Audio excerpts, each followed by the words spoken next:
Welcome to the Love Pod, where inspiration, vision, and real connection come alive.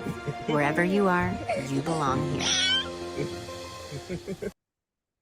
Hello, and welcome back to the Love Pod, everyone. My name is Julia, and I'll be your host today.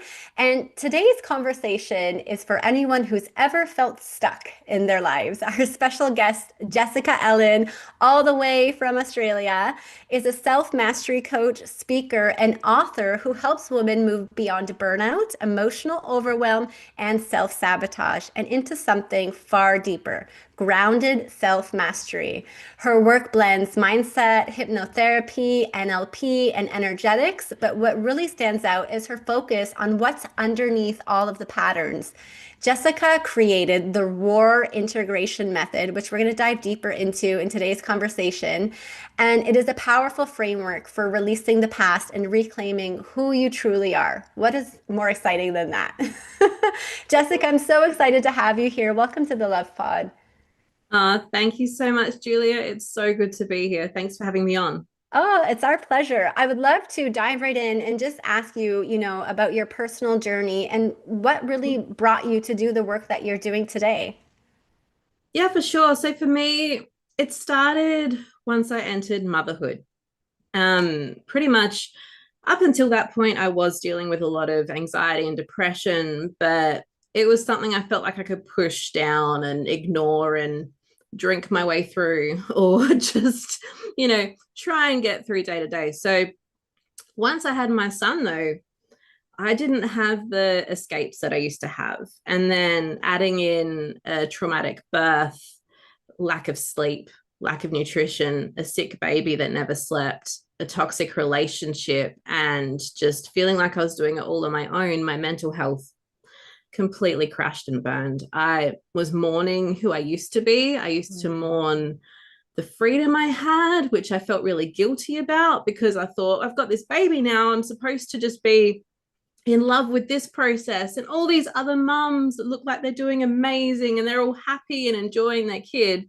Whereas I'm hoping I either don't wake up the next day or someone could take the burden away from me.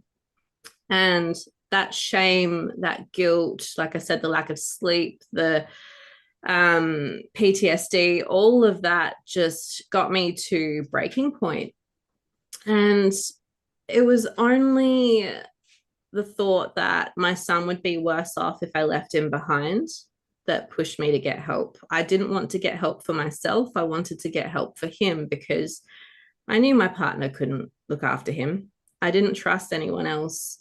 I had isolated myself and I felt like I was the only option, which was a great thing because it pushed me to start working on myself. So I went down the usual route everyone goes. I went to doctors, I saw psychologists, I tried medication after medication, and the weeks turned into months, the months turned into years, and I was getting worse instead of better. I was at the point where I was having panic attacks if the phone rang or if I had to leave to take my son to one of his many medical appointments. It was just really, really hard. I felt like a shell of who I used to be. And somehow I felt like I should Google some different ways of actually coping and healing. And I found NLP and hypnotherapy. And that's when everything shifted. And it didn't start because I wanted to heal myself. It actually started because I was looking for a different way of earning an income. I was looking at something to study so I could become financially independent, so I could get myself out of the situation I was in. Because before all this, I was working as a DJ. And that's not feasible when you're not sleeping and when you've got a young one with you 24/7. I was looking for something I could do online that I felt aligned to. I had studied psychology in the past, but it hadn't felt like the right time. So I did approach it from a business perspective first, but going through the courses and learning and having to do all these swaps with other people, I finally felt like I was getting to the root cause of my problems. I was finally actually releasing that emotional baggage. And I started, waking up without feeling anxious. And I started actually feeling happy and grateful and motivated. I'm like, what is this? I haven't had this in so long. And the great thing was it was in weeks instead of months or years. I've been seeing Wow. a psychologist for years at that point. And again, I was feeling worse, talking about my problems and talking surface level about why I'm feeling like crap was not helping. So to actually see the shift within weeks was mind blowing. And I thought, well, this is it. If it can do this for me when I was at that point of desperation, it can definitely help other women. And that really just sparked that fire within me and just sent me on my way, wanting to help as many women as possible, just like I had helped myself through doing that course. Wow, so beautiful. Thank you for sharing your story and your vulnerability. It totally resonates, and I can totally understand as a new mama how you would experience that identity loss with all the other layers on top of what you were going through at the time. It's like no Yeah. one prepares us for motherhood, and it truly is a whole new version of ourselves that we're stepping into. But if we're not guided into that process, it can feel all-consuming, overwhelming. Sleep deprivation is real. I mean, Mm-hmm. there's no handbook that goes with parenthood, right? Like every child is so unique, and you kind of Yeah. just got to dance with it and see what works and try different things. But it can feel scary. Like it can It feel can. scary. Yeah. And so what I love is that you tried so many different things, even though, in the beginning it was all the wrong things. What I think is so beautiful about your experience is it led you to yourself at the end of the day. And you Mm. realize like, the answers are here and I can be my own doctor and cure whatever I'm going through. What I love Exactly. about, our relationships, especially, between children and parents, is I truly do believe these little ones come into the world to help us grow on such a deep level. And there's Mm-hmm. so many beautiful opportunities there if we're willing to see them with an open heart. And so what I love is that, when you're interested in, finding the tools, they're there. And whenever you are willing to go deeper, it's really exciting because not only are you helping yourself, but then you have this passion and interest like, oh, this works for me. Who else is out there that I can serve, that I can help as well? Exactly. And so I love that you turned this into your work. I think it's so beautiful. I would love to dive right in and ask you, what did you learn that worked in regards to the NLP and the hypnotherapy? Yeah, for sure. So I guess the main thing that worked for me was getting to the root cause of the problem via the unconscious mind. So most of the time we go through life and we're on autopilot. Even if we don't realize it, 95% of what we're doing is based on past choices, our beliefs, our thoughts, our feelings, things we've done previous days. And until we consciously interrupt that, nothing changes. So nothing changes if nothing changes, right? Everyone knows that saying, but it's true. And sometimes, especially when it comes to holding onto emotions and trauma and reliving those experiences, it really requires getting to the root cause of that problem, getting to work with the unconscious mind, essentially rewiring the way that you think and feel. And the thing I love about doing hypnotherapy, and because I combine NLP and hypnotherapy and a bunch of other modalities now, I've kept studying this whole time. I haven't stopped. Like it's a passion of mine to learn more so I can keep improving and helping my clients. But watching my clients physically shift during a process. So watching them being really like lifeless and tired and really heavy and watching them get that little light bulb moment and seeing them have that physical release, having them, like that little tear that comes down that they don't necessarily know is happening, and then seeing them at the end of the process looking so much lighter and more confident. Their shoulders are back, they're sitting up straight, they look like a weight has been lifted off of their shoulders, and that can all happen within 10 minutes. So for me, that's what I absolutely love. And that is probably what I feel is most powerful about it, that you can just have that really quick shift. It doesn't have to be hours and hours in a session. And I do Mhm. run full day sessions for people that do want to have that quick, deep change if they've got a lot going on. But it doesn't need to be that way. It can just be a really quick thing if they've just got something small they want to work out, or when they're used to working with me or another hypnotherapist, it doesn't take long to go deep. It doesn't take long because they've learned how to do it. And the more they do it, the better they get. And then they start doing it themselves in their own lives too. So that's key as well. Like, I don't want to have the same client for years. I want them to work with me, get what they need to get out of the process, learn the skills for themselves, and then be able to take that into their own life and only come to me for a tune up every now and then if they feel they need it. I guess my question to you is how do they integrate? Like, for example, you spoke Mm. about us being, beings who live on autopilot, and it's sometimes even more than just being aware of that, because there's a lot of people who are aware they live such a routinely lifestyle, but yet they don't do anything to shift or change it intentionally. Even if they wanted to, it's like they're so comfortable Yeah. with that known routine. It's like, what would I do to change this, and why or Mm. how? And so I'm really interested, once someone gets that aha moment or that light bulb that switches on, is the awareness enough? Like, what do they do to integrate it and bring it into their everyday lives to make a true change?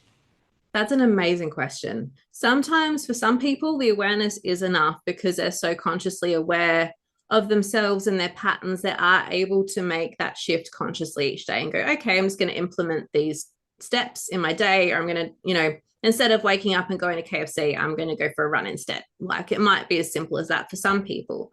But other times, and a lot of the times when people haven't done work yet, it's about finding out what their values are first and seeing if their actions are in alignment with their values. And then we go through and clear out the values, make sure they're in alignment with what they actually want to achieve in life. And then, like I said, align their actions to that. So it's not just about clearing out the emotional baggage. That's the first step. But after that, it's about learning your values, overcoming things like self-sabotage, and just having that awareness to, I guess, be thinking about what you're actually doing when you're reacting. So, for example, if your kids are screaming and running around the house like crazy, and that triggers you to feel really anxious and stressed, no matter what else is going on, it's like, okay, well, why am I feeling anxious and stressed about that? Unpacking that. Is there something that is triggering you about the screaming or the loudness? Maybe it's because you've just got too many mental tabs open and you're overwhelmed, and that's all it takes to push you to the breaking point. Maybe there's a different trigger, and it's about going through breaking down the steps that you're taking. So it could be hear the noise, feel anxious, think about how it's stressful, makes me more stressed, makes me overwhelmed, and so on and so forth. It's about breaking that down then and going, okay, well, let's interrupt that pattern. Let's shift that pattern. Let's shift that way of thinking. It could be as simple as reframing it to go, okay, well, if my kids are running around screaming and going crazy, it means that they're obviously really comfortable in this environment.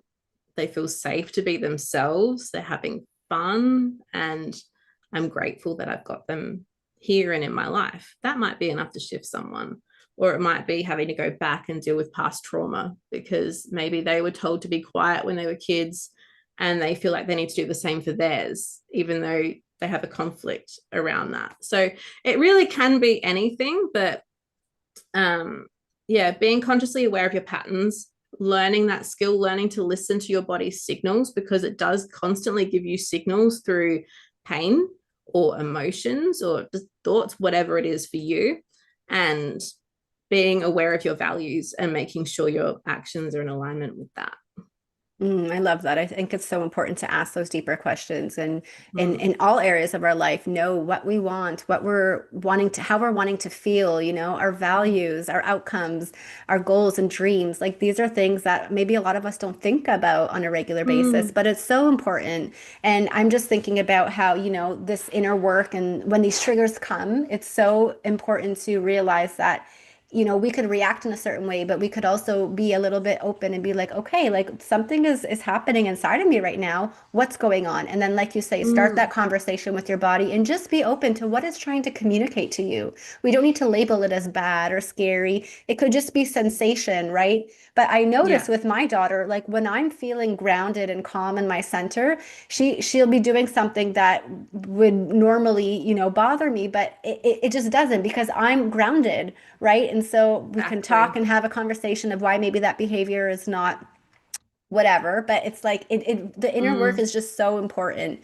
And so I would love to ask you, about these two tools, so NLP and hypnotherapy. How are they different, and also how do they complement each other, and is it for anybody?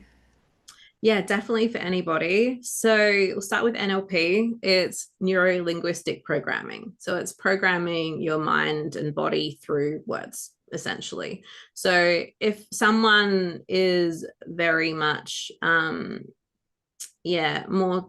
inclined to do, I guess, the academic work, they may be more, you know, inclined to think their problems out. NLP can be a better way of tackling it if they feel like hypnotherapy is too woo-woo for them, because some people do see hypnotherapy as really alternative and just like something that, these crazy women in the corner do, or someone on stage makes someone cluck like a chicken.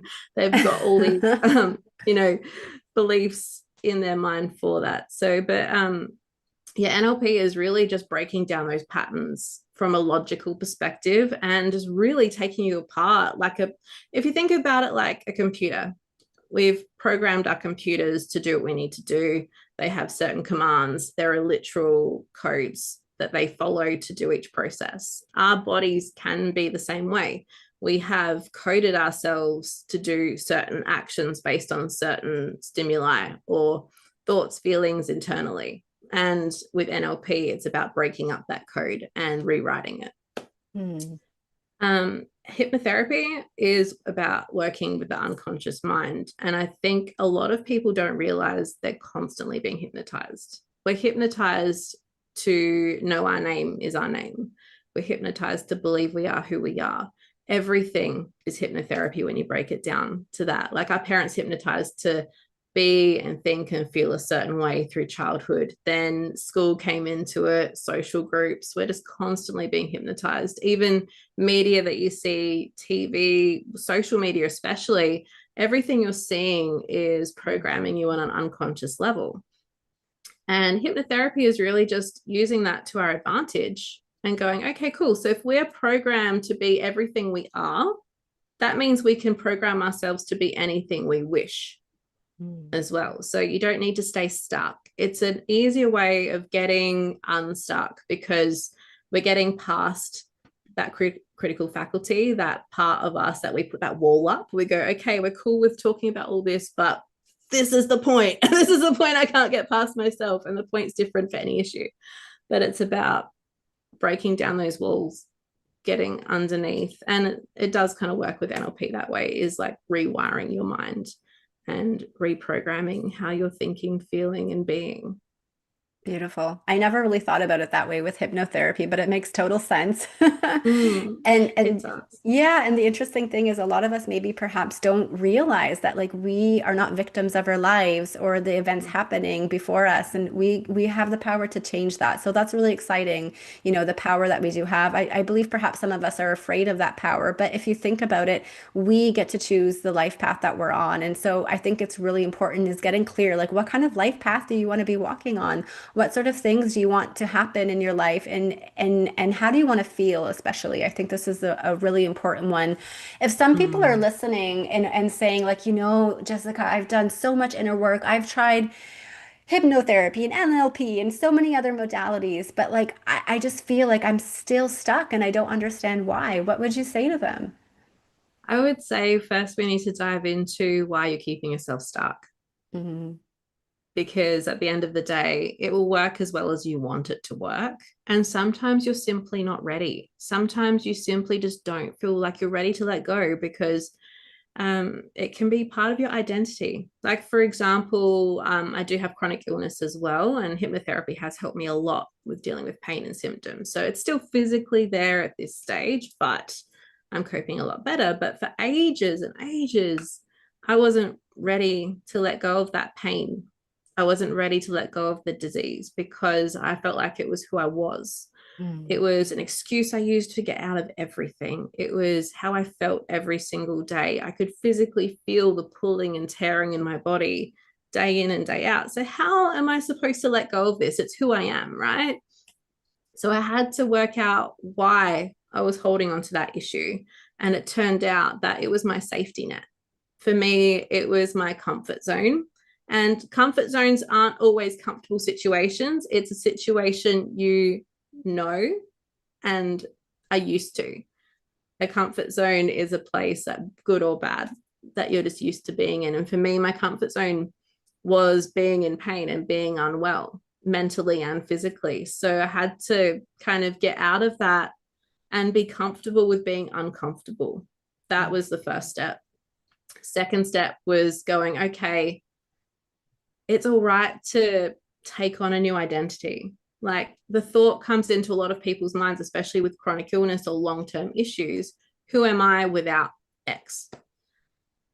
And it's about going, okay, well, if that problem isn't there, I actually do have the freedom to be anything I choose to be. I don't have to be stuck in the pain. I can find safety in a different way. I can find a different way of coping than, let's say, emotional eating. A lot of people might eat and binge eat to cover their emotions, and maybe they don't feel like they can let that go because that's the way they've always done it. But it's about learning, okay, well, I can actually find different tools. I can have a different support system. I can physically get myself out of this situation, and I'm not just going to be okay, I'm actually going to be better off. Yeah. So that would be what I would say. I'd say if you're already working with someone, get them to dive into why you're still holding on to it. And sometimes it does come down to values as well. There might be a values conflict there. So for example, if they really want to get healthy, but health is like number 10 in their values list, they're going to feel conflicted or guilty if they're, let's say, not going to work or not spending time with their kids or doing something that's higher up in their value system to look after their health. There's always going to be that shame, guilt, and conflict there. So dive into why you're holding on to it and look into your values, because there's always an answer. But sometimes it is simply because people aren't ready yet and they need to feel more safe and secure within their body first before they can make that change. What a great answer. I really love that. I also love how you gave your own story. And yeah, it totally is a whole re-identity shift, and a lot of the times we identify with the problems that we're in and we're feeling, and it's the story we're telling ourselves. We believe our own stories, right? And it's sometimes hard to rewrite another story or see another way when you're in it, when you're so in it. That's why I believe we're not meant to do it together. And when we have the support, and the guides to help us, it really, it makes it a lot easier. Yeah, it can be scary too, creating a new identity for yourself. Like you said, when you have the freedom to choose, a lot of people are like, oh my goodness, I don't know who I would choose to be. So that's why I love how you incorporated the values too, because that's such a good point. And, you gave the example of the emotional or binge eating. I think this is a huge one because it's one of the most socially accepted things, in all of our societies across the world. And I feel like a lot of people do this without even being aware of it, but maybe an uncomfortable feeling will come up and they don't know how to deal with it. And so they head to the pantry and they grab a bag of chips or something. And then it just doesn't get addressed at all. And this is a pattern. It keeps repeating itself. But like the soul on the inside is probably crying, for it to be heard and seen, because all of these things happening in our life are happening for our soul's evolution and for our growth. And I also love how you speak about it will happen when you're ready. And so I think the first step is also to accept where you're at and realize that you're not this victim, but be grateful for these opportunities in your life that are presenting themselves to you, even if they feel like they're making you suffer or you're not enjoying them. There's always something to be grateful for. And even just accepting, a person can be in a very discomfortable situation, but just accept and be with it, and they don't need to suffer. It's just an experience. It's just sensation, right? Yeah, Exactly. I would love if you could maybe talk a little bit more about the method that you've created. If you want to walk us through the ROAR integration method and also what it stands for, I would love to hear more about it. Yeah, for sure. But before I touch on that, I just want to say one thing about what you said Go for about, it. just experiencing it. It's also sometimes as simple as shifting your mindset around your experience. So we're here to learn, our souls are here to learn, and we will repeat the same patterns, whether it looks the same or not, until we learn the lesson we need to learn, then we level up. So sometimes it's also just about looking at your situation and going, okay, what am I actually learning from this experience? What is this teaching me? Is it teaching me resilience? Is it teaching me patience? Maybe patience is a big thing you need to learn, and that's why you're not growing as fast as you want, because you need to learn to be patient and just deal with the situation. It's teaching me tolerance. It's teaching me to be grateful. It's teaching me to listen to my body instead of ignoring all the signals and just shoving, like you said, the food down, or doing something else to deal with your emotions in an unhealthy way. So I would look at your experience first as well and go, okay, well, if I took myself out of the situation and looked from a different perspective, what could this be teaching me? And just go from there. And even to start journaling, start getting it out and journaling and seeing what comes up. Because for me, I really had to learn to be grateful for my pain. And for someone that was dealing with chronic pain day in and day out, it wasn't until I learned to be grateful for it that the pain actually reduced. So I would definitely work on that. But yeah, the framework I have is the raw integration method. And it's a system I use to work with every single client. It's also the framework I've based my new program on, but it's broken up into 4 segments: release, overcome, awaken, and rise. So we start with release, and that's the big one. That's like a big spring clean of your mind and body and energetic system. So it's about going through, letting go of all the emotional baggage you've been dragging along with you, emptying your emotional buckets, just letting go, and also establishing a sense of safety and security within yourself at the same time. It's about learning to be present with yourself, learning to, like I said, let go. And it can also be about self-forgiveness at that stage too, and go, okay, all of this has happened. Can't change what's happened. We're here now, we're present. Let's teach our body to be calm. Let's teach our body to feel safe. Let's teach our body it's okay to let all of this go now. So yeah, release is a really big spring clean. For sure. Then we move into overcome. And you know, when you do spring clean your house, you might, let's say, move house, right? You get all the furniture out and then you look around and go, okay, there's a crack in that wall. That floorboard's a bit creaky. There's a bunch of cobwebs that I didn't realize were there. That's a bit creepy because, you know, there's lots of spiders. In Australia, spiders are bad, by the way. We've got lots of poisonous ones. So you don't want to see random cobwebs. But anyway, overcome is dealing with all those little things you weren't aware of, all the things that come up after you've done that big spring clean. It's working out, why am I self-sabotaging? It's looking at, okay, now that I've gotten all the grief and anger out the way, why am I now feeling this sadness? Or why am I resenting myself? Why am I, reacting in this way? And this is about learning to listen to your body and its signals and start consciously interrupting those patterns when they're coming up. So like we mentioned earlier, if the kids are stressing you out, like, let's deal with that pattern. Let's fix that. It's about fixing all the little niggly things that still bother you day in and day out, that are stopping you from moving forward into the version of you want to be. Then we move into awaken, which I feel like is the most exciting part of the whole experience, because by this point you've cleared out all the emotional baggage. You've got a fresh, clean slate. Now's the time to get in touch with your intuition, learn to really listen to your body, to work with it instead of against it.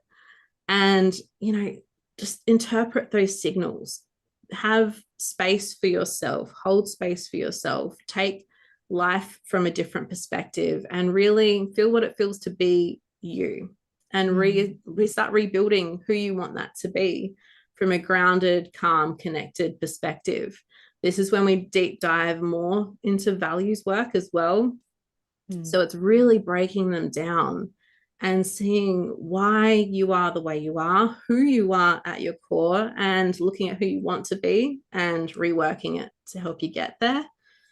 And then rise is the final section. So this is about stepping into the new version of yourself. So taking everything you've learned over the past segments and increasing that confidence. It's about still, again, connecting with yourself more, but doing it from a place of goal setting at this stage. It's that forward momentum and making sure that everything's recalibrated the way you want it to be, and also making sure that your external life is matching up with your internal life. So is there any shifts you need to make outwardly? So it might be, taking on a new exercise program if you want to get healthy.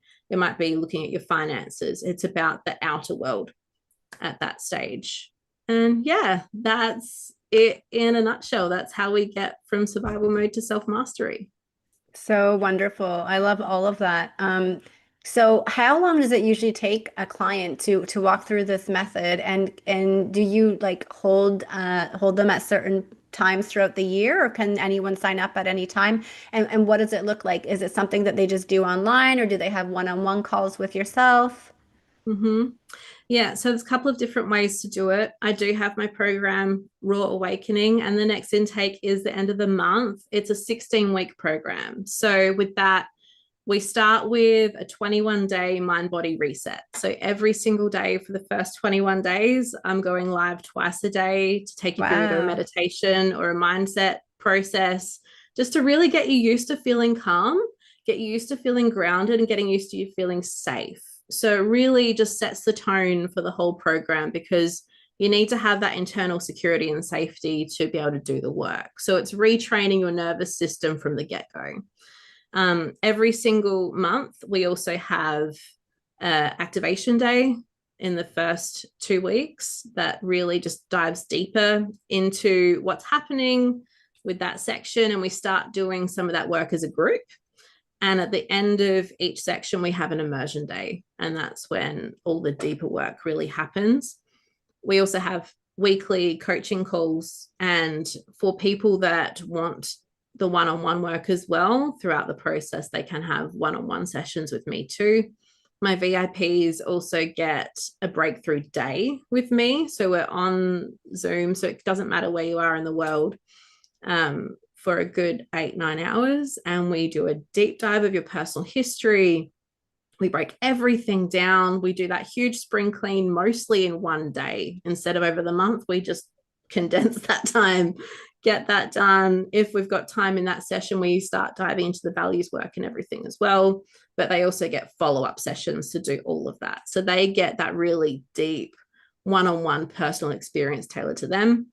But everyone sees a shift through the program anyway, because we are having, like I said, that reset at the start, the weekly calls, plus you get access to my private community just for the program. So you can access me at any point through that 16 weeks via the group. So any questions that come up, any help you need with any specific situations, I'm there holding your hand as well. And you also get my book too with all of that, which is a mini course in itself. So there is that option. But for people that don't want to do the whole group thing, or they want it as a more fast-paced solution for them, I do offer one-on-one work as well. So they're welcome to reach out to me for a strategy session. We can do a big breakthrough day like I do with my VIPs. So they can just have that quick shift and just get a lot done in one day, or we can break it up over different sessions. So I don't like to say exactly how long it will take for each client, because obviously everyone's different, but it can be as quick as a couple of weeks to go through the whole process, or we can drag it out over months and months if you feel like you need that slower pace. But it's tailored to everyone, really. It's just what works for them. Amazing. I love that you tailor it to each of their needs. And the program itself sounds super intensive, but in a good way. I can just hear how like devoted you are, and how you make yourself so available throughout it. And it sounds really great and exciting. And if people wanted to find out more details about it, or want to sign up for the program happening at the end of the month, Roar Awakening, where would they be able to do that on your website? Yeah, so my website, I'll give you the link to post as well, but it's jessicaellen.coach. So on there, you can access a masterclass I've recorded in the past. You just register for that and you get it sent straight to your email. You can book a strategy session if you want. I'm offering them for free at this stage. I was charging for them, but with the program coming up, I'm open to just giving those away at this stage. You can get my book, and there should be a link on the front page as well to access the program. And you're always welcome to message me through social media as well if you just want to have a chat too. Happy to talk via Facebook or LinkedIn or whatever works. for you guys, but everything can be found on my website. With this as well, because your community is just such a beautiful community, and I absolutely love what you're doing in this space. I'm giving a discount to anyone that comments or gets in touch with me through you. So Wow. for this program only, for the end of the month, anyone that mentions this podcast, let's say over the next week or so, they get 50% off, because Wow. I really want to help as many women as possible with this. This is my baby. and and I can see how powerful it is. And I know not everyone can afford at this stage to invest as much as they would want to invest. So, and this is for people that really want to do the work as well. So we'll have a strategy session. We'll make sure you're the right fit. And if not, we can find a different way to work together. But for women that are really aligned, 50% off for them for the April intake. Amazing. That's so lovely. Thank you, Jessica. And I'll be sure to put all the social links and your website address as well in the comments, or sorry, in the description of this episode, so they can just easily access. I think that's so incredible. I'd love to just ask you, for those who are not so familiar or used to working at an unconscious level with some of the practices that you'll be doing in the program, can you maybe explain like what shifts when they start working beyond the conscious? Honestly, it's just the most beautiful experience. Like I don't go and put you in all of your pain and make you relive everything. It's not like that. It's because some people do have that fear, right? That they're going to have to relive everything if we're going and dealing with past trauma. It's about doing it from a safe place. So it's almost like daydreaming, if you think of it this way. It's some visualization, but for people that can't visualize, it's just about feeling or hearing or sensing what's going on. It's about taking you out of the traumatic experience and looking at it from a different perspective. Some people might see it like a movie. Some people like to sit up on top of a platform and just visualize it happening below. But because it's so far away, you're not getting that emotional reaction. You're observing from a different perspective. So you're not feeling those old emotions. And a lot of people just feel that sense of relief going through the process. It's like letting go of that emotional weight. You might cry a bit, which is fun, but it's usually tears of relief and happy tears. Sometimes people go through this process and they feel more and more energized as we go. Other people, like myself, do find that they get a bit fatigued by it, because you are letting go of a lot, especially if you've been holding on to things for such a long time. But the worst that can happen is you cry a little bit, and that's about it, really. It's a safe space. We establish that safety within yourself first, so you feel really calm and confident going into it, and you only go as far as you're comfortable. So some people go really deep really quick. Other people stay surface level for a bit, and that's more than okay, because at the end of the day, if you've got the belief that it works for you, it doesn't matter how deep you go, it will work. It's just about trusting the process. And that's also why I do that 21-day mind body reset at the start, is to get you used to it. It's like dipping your toes in before you dive into the deep end. It's about learning to feel how it feels, get comfortable with the feeling. And I find like it's almost like a holiday for your mind.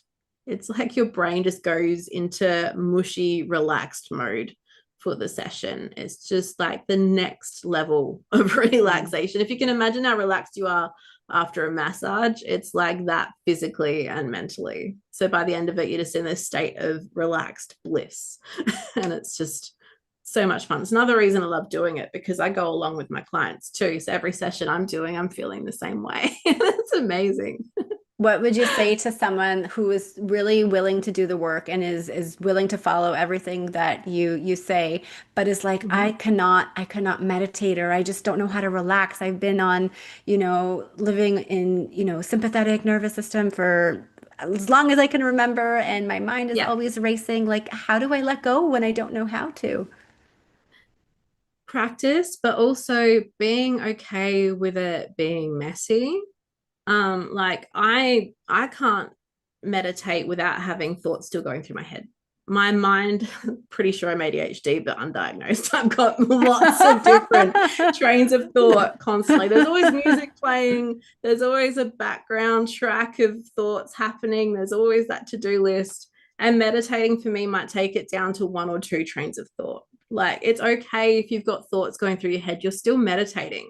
Meditating isn't just being in this state of bliss where there's no thoughts or no anything. It's just being present. It's being Beautiful. present with your body. If you can be present with your body, that's all that matters. And to start with, a really cool way of doing it is just focusing on one part of your body. Just sitting there and just focusing on your left finger, just fully focusing on it. And then switch your focus to your right knee or your left ear, and just get used to shifting that focus and focusing on the sensations, whether it be, okay, I can feel a breeze against my face, or maybe I've got a little niggle of pain there, or, you know, I've got pins and needles because I've been sitting down for too long and my legs are crossed. Like, whatever it is, that's meditating. Like, there are so many different ways of doing it. And again, that's why I do the 21 days, because we go through lots of different ways of doing it so people can find what works for them. And there's a solution for everyone. If I can do it, you can do it. If I can do it with my multiple trains of thought, sometimes my lack of focus, I feel like anyone can do it. Yeah, I hear you, especially for me becoming a new mom. It's like this mommy brain is real. And I used to meditate, like, but when my little one's crazy. around, especially, I could not have a conversation if my life depended on it. But I love what you said about, just being present with what is going on, and there's no judgment, just being with what is. And you'll notice the more that you become intentional with it, the thoughts will dissipate. It is just a practice, and it's being with whatever is, and loving it where it's at. Exactly. And I would love if you could talk about, because the whole point of this is getting, women unstuck and more aligned with who they are and the life they want to be living. But also I can imagine that it connects them more with their intuition and strengthens their self-trust. Do you want to talk about that a little bit? Oh, yeah, I love that part of it. I think that women are just intuitive people, and a lot of us block it off when we experience trauma, or we're just in situations where we just don't want to deal. We just want to just put our heads down and just focus on what we need to do, especially mum mode, right? Or if you're running a business and being a mum, like, it's crazy how intense it can get. And sometimes it's easier to ignore those signals if we want to ignore them. But after going through and releasing everything and learning to get in touch with your body's signals, you also open up your intuitive side a lot more. I do a lot of womb work with my clients too, and womb work doesn't need to only be for people that physically have a womb. It's about that space. So even if you've had a hysterectomy or whatever's gone on for you, it's about that sacral area in your body. That's your magic zone. That's where your intuition is. That's where all of your thoughts, feelings, beliefs, everything really come from that place. It's also where a lot of us store a lot of our trauma, a lot of our emotions. And yeah, by working through all of that, we open that door. And by learning to listen to our body's signals, we can start to feel those niggles in that intuitive way a lot more too. By being present with your body, and like I said, doing exercises, even like sensing what's going on in different parts, that can start opening up your intuition too, because you're learning to listen. And that is something that is really powerful, and it helped me a lot too. I'd blocked off that part of me when I was suffering previously, but going through this work, it really opened me up to it, and I felt safe to open up to it. I wanted that inner guidance. I wanted to feel in touch with myself in that way. And it's the same as meditating. It's just about practice at the end of the day. It's about holding space for yourself. Sometimes people like to have a little ritual that they do to, I guess, turn it on a bit more and increase that signal. It could just be lighting some candles and just staring at the flame for a couple of minutes. And again, that's meditating, right? It's just getting into that state and just being open to whatever pops up.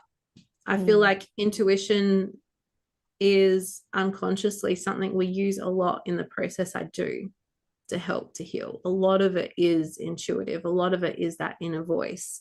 Whether people want to, I guess, dive into that space or not, it's another way of looking at it. Like, you intuitively know what you're ready to let go of. You'll intuitively get learnings popping into your mind as we go through the processes, going, okay, I was holding on to this because of this feeling or that feeling, or this is what I needed to learn 10 years ago to let go of that pain.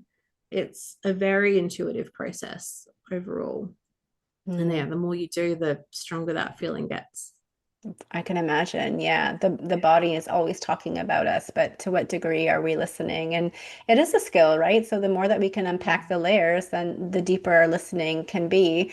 And I love how you spoke about, having that safe place, but also that intentional space. And, for everyone that can look different, but I think it's nice to have an intention behind, the way that you connect with yourself. Like for me, I love lighting a candle, and it just really reminds me and reflects to me the light that I am and that I shine. And, the things that we notice in these, intentions or these rituals, it's really because it exists within us. Like we cannot notice anything outside of us or appreciate things outside of us that we do not already have, or that we are not already that are not already inside of us. That's how we recognize it, right? So it really is recognizing the interconnection between all that we are, and that the oneness is truly what this all is. So nothing is permanent. I like to think in life, even if somebody's thinking, oh, I'm stuck or I'll never get out of this situation, nothing is permanent except change. You can do it. It's never too late to start, but it's really what you're bringing to it, and honoring your time, like Jessica said, maybe you need to learn patience, and so it will take a little bit longer. And it's really just focusing on what there is to be grateful for, because there's so much there. And yeah, I really love how you spoke about all that, because I think it's exciting, like if we were to live in a world where children did not need to be disconnected from their intuitions, and they just stay with it, and what beings would they grow into? Like to me, that's really exciting. And then they don't need to do this inner work, or maybe they need to do less of it as they grow older. And so you spoke a little bit about balancing two different parts of our lives. I would love to ask you personally, how do you balance motherhood, running a business, and your own identity at the same time? Yeah, it's a lot. Like, I'm a single mom. I homeschool my son as well. And then I've got the business and just obviously life. And I'm still, like I said, managing the chronic illness side of things too. So How old things is your can get son? hectic. He's almost 11. I'll be in Okay. trouble if I say he's 10, because he's 11 next month. He's almost 11. But yeah, he's my little ball of sunshine. Love him to pieces. It's like, us against the world vibes, which is really cool. But But how yeah, do you it's balance all that? some days I have no idea. Some days I'm like, I don't know. I just need to go for a hike and just do nothing and turn my phone off and pretend the world doesn't exist. And sometimes you do need days like that just to defrag. I'm human, right? I'm going to go through those things too. For But for sure. me, time management, massive, massive thing. It's about also allowing myself to brain dump before things get overwhelming, because there's a lot of moving parts constantly. And if I left it all in my head, I'd be going crazy by the end of the day. So at the start of the day, I really like to just take 5 minutes and just sit down and write everything out.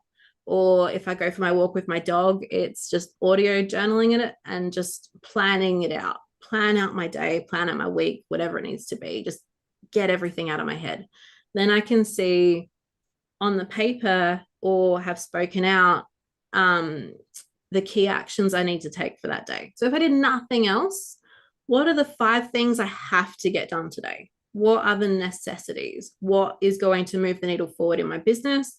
What is going to nourish my relationship with my son? What do I need to do around the house? It's like the only day it's sunny, I need to wash the sheets today. Like there's no other option.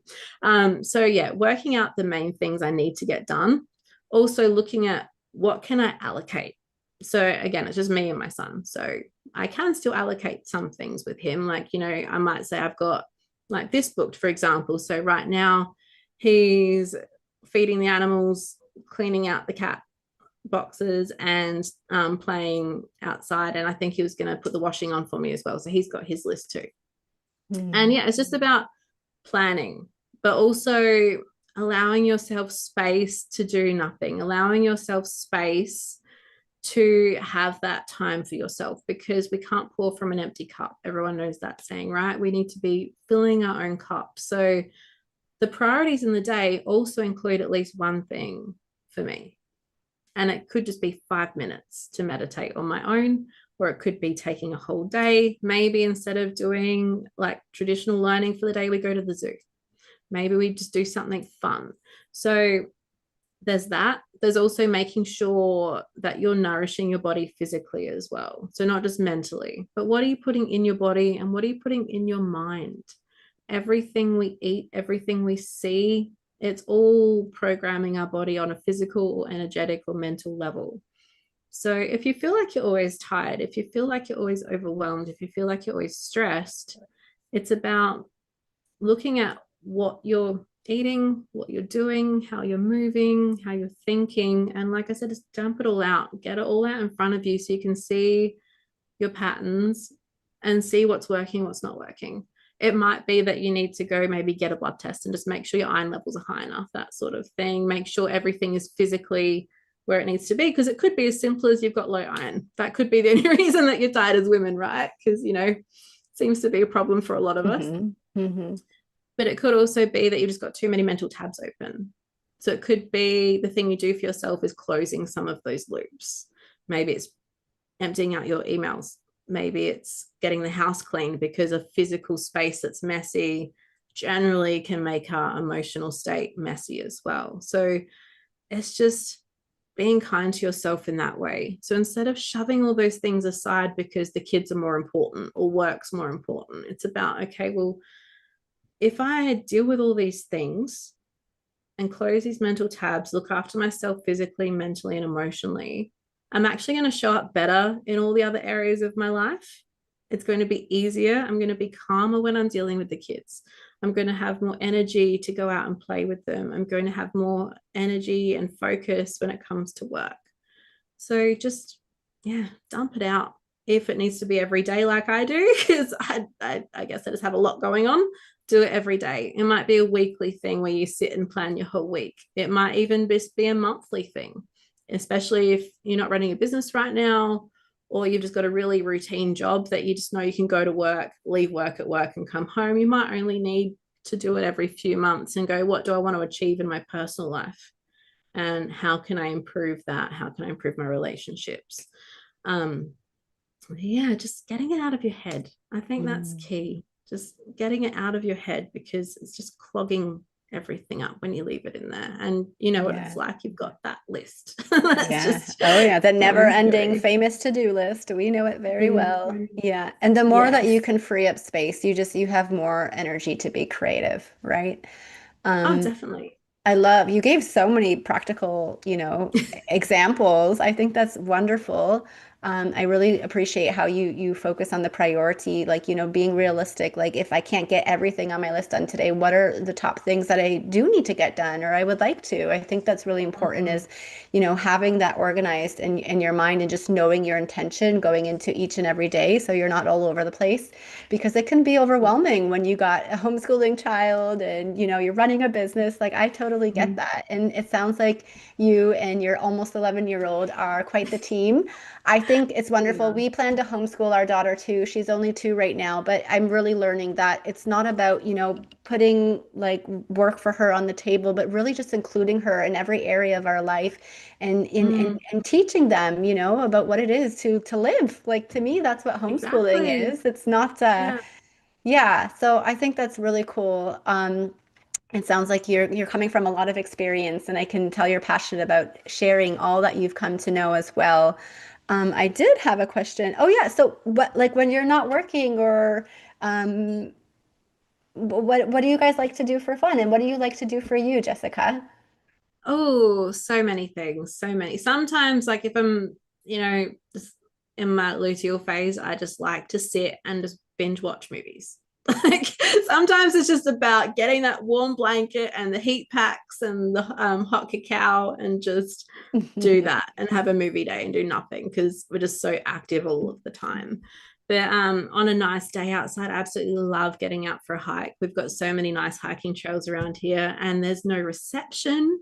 So you can just go and there's waterfalls. There's always so many animals. There's like Beautiful. koalas and kangaroos and echidnas everywhere. So just immersing in that. My son loves climbing and bouldering. So we'll go Nice. bouldering sometimes for fun.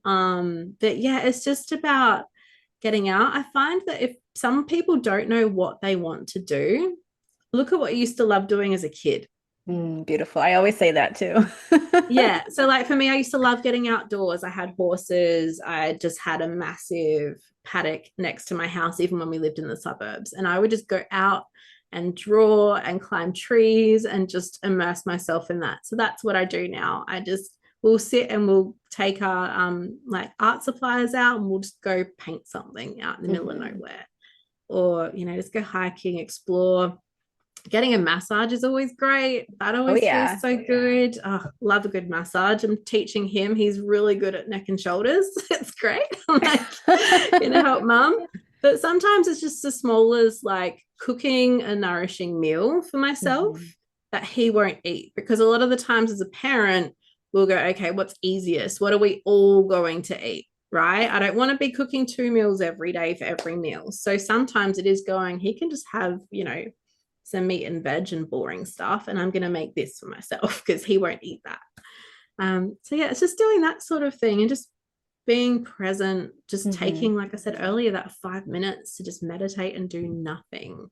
Or if I've got a lot to do, it's putting on like a good audiobook and listening to that or just cranking some music. I mentioned earlier, I think that I was a DJ before I had my son. And I did take that back up once he was about 2 or 3. So I still do it sometimes. And that's also a way I have fun too. It's just, I get paid for it, which is great. But it's just about, reliving that old me a little bit. And that's just fun. Yeah, I totally get that. It sounds like you have so many hobbies and interests, I can just think of something too that yesterday was a windy day and my daughter and we went to the park and we flew a kite and I hadn't done that probably in decades. And I just felt like a little girl showing her how to fly a kite. And it was just fun, like something simple like that. There's endless ways that we can get out of our heads and into the present moment, into our bodies. And what I love about children is there's such reminders of that, to just play and let go a little bit of all the complicated stuff happening and just take a moment for us because as much as we grow older or we season in life, we're still meant to play and have fun and bring out those inner children. So yeah, thanks Yes. for sharing all that. And so we're almost done here. We love to end our episodes on this note. If a megaphone were to drop in front of you right now and you could speak and share a message to the whole entire world, what would you say? I would say that learning to listen to your body's signals is key. At the end of the day, whether you work with someone like me or not, giving yourself space, learning to be present, and learning to listen to those signals is what is going to shift the needle for you in any area of life. Your outer world is a reflection of your inner world. So if your outer world isn't going the way you want it to go, just focus on the inner world for a bit and you'll see how it all changes. It might not be instant, but you'll notice the people around you are different. Work is different. Life in general is different. The way you handle situations is different. Just focusing on that more than anything is what really helped me go from that survival mode to self mastery. So wonderful. Love that. Love that you ended on that note. So true and so resonant. And yeah, thank you. Oh my goodness, this has been such a powerful conversation. I just want to give a little recap to our listeners. So, if you're listening to this and you're interested in any of Jessica's offerings, her masterclass, the new program, Roar Awakening, that's starting at the end of the month. If you're interested in her book, Roar Forward, or even just simply booking a strategy session with her, you'll be able to find that all on her website, which I will post in the show notes. And yeah, wherever you are on your journey, just a reminder that you're not stuck, but life is just giving you an opportunity to look a little bit deeper. And the answers will be found as long as you don't give up. So, Jessica, this has been such a pleasure. Thank you for giving permission for people to see themselves differently and realize that change is possible. Oh, thank you. And thank you so much for having me, Julia. This has been so much fun.